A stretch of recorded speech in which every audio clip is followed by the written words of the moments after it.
All right, so I'm going to walk you through something that definitely was not fun for me to do, but it did cure my PTSD. I'm going to walk you through a very high level and advanced processing tool that I use to probably heal 50, 60, if not 70% of my own trauma. And I want to walk you through that step by step and explain it through a very simple metaphor. Now, this was something that I personally learned from thousands of hours of research on my own end, hundreds, honestly, actually thousands of personally processing my own trauma and helping over 2,000 other trauma survivors heal as well. And this is one of the key theories, one of the key methodologies or tools that I teach my clients to process their traumas. So what I want you to imagine is this down here being the ocean. In this metaphor, this is the ocean, and beneath the water will be your subconscious mind, and above the water will be your conscious mind. And then over here, we have beach balls, which are going to be representing traumas, right? So I want you to really think about this as you in your life here. Obviously, your head is above water and you are swimming. So as you go through life and you experience a trauma, how this is represented is that one of these beach balls, a trauma, is something that you keep underwater. So basically what makes a trauma is that it bypasses your conscious mind here and it goes straight into your subconscious mind, because by nature, a trauma overwhelms your conscious mind with all of the emotions and all of the physical reactions that you have from the trauma. Your conscious mind can't comprehend or fully process it in the moment. So what it does in an attempt to protect you is shove it down into your subconscious mind. So basically, going along with this metaphor here, since your conscious mind could not process this trauma in the first place, it automatically shoves it down. It automatically shoves it down into your subconscious mind, and you are forced to hold it there, right? So either from repression, where you are pushing it down yourself, or suppression, where your mind is doing it for you. Regardless, either way, it's down in your subconscious mind here, and it's forced underwater, right?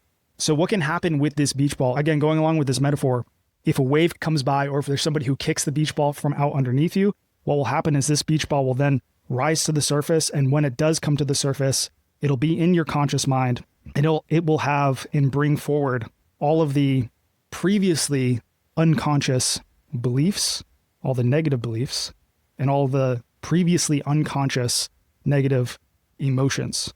And what we call this is a trigger, right?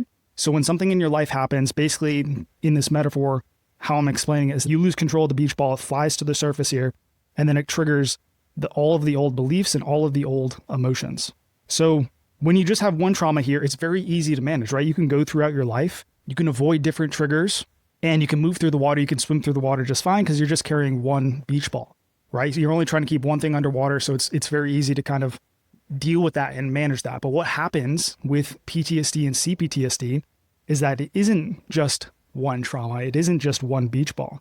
Over time, you go through another trauma and you have to hold two beach balls down. And then it's another one, you have to hold three. You have maybe shove it down underneath one of your legs. And you have another one and another one of various sizes, different traumas. And eventually you were just completely overwhelmed where you can't even move. You can't make one move left or right. You can't swim. You have absolutely no freedom.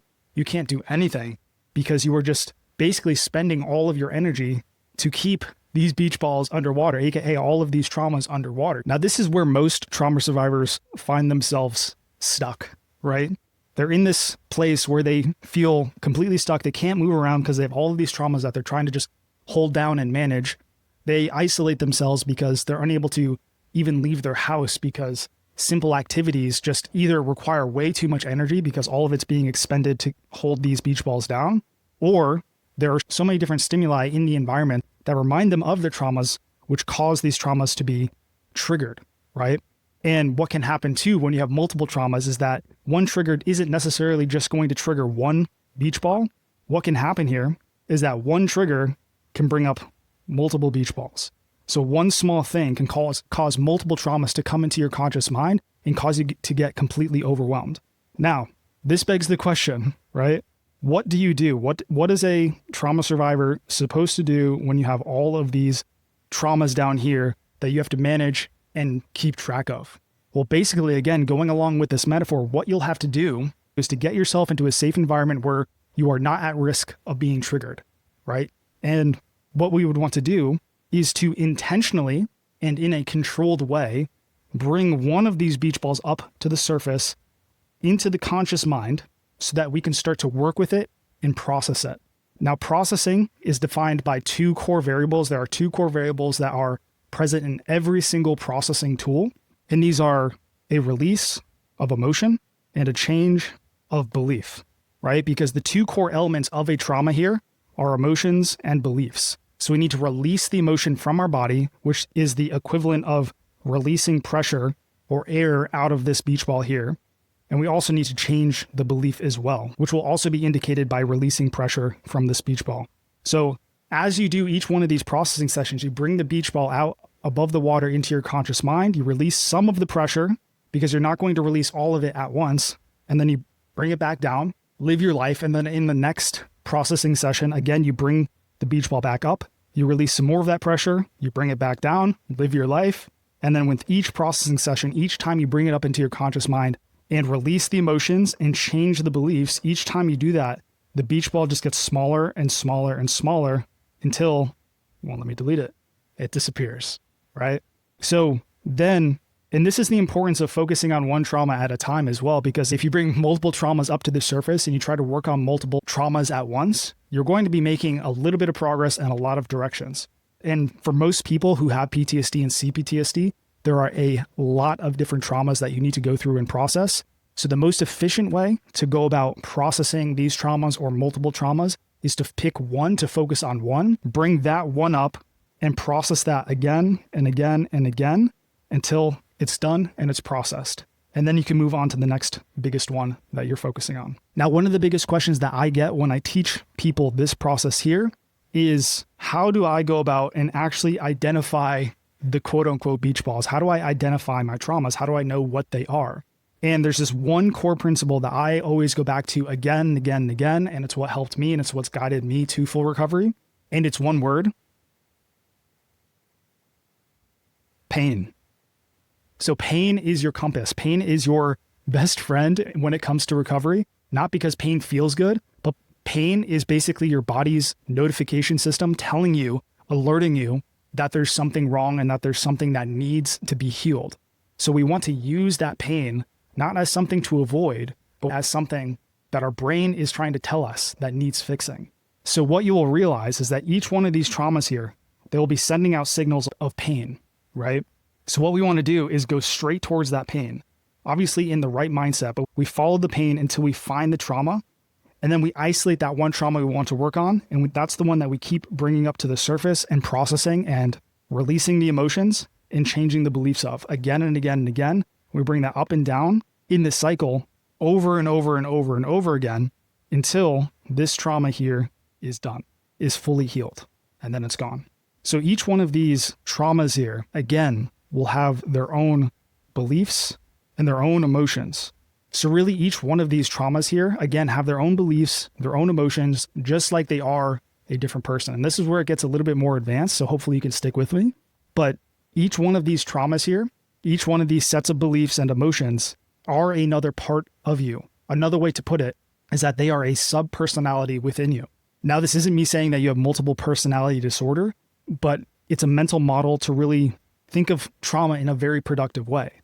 Because if we think of this trauma as an individual being with its own thoughts, with its own beliefs, with its own emotions, then we can speak to it as if it's a different person, and we can see it as if it's another person. So that's what I really want you to do here when dealing with and processing trauma, is I want you to think of each one of these beach balls here as another part of you, right?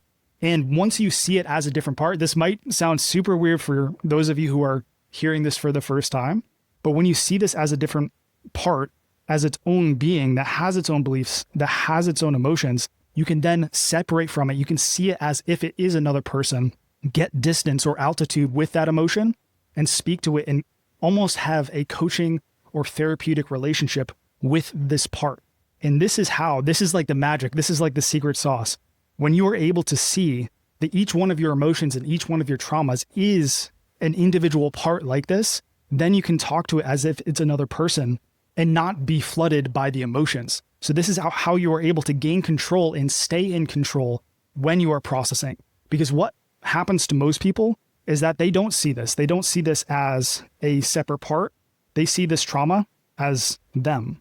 So they don't see any difference between themselves here and this trauma. They both think that they are themselves. And in a macro view, obviously, like, it's still you, but the perspective of seeing this as a different part allows you to gain that separation. So when these people attempt to bring the trauma to the surface, what happens is that they get flooded with it and they believe that they are this trauma, right? So they get flooded, and instead of this trauma being a different part that they interact and communicate with, they see it as themselves. So they are merged with the pain. They are one with the pain.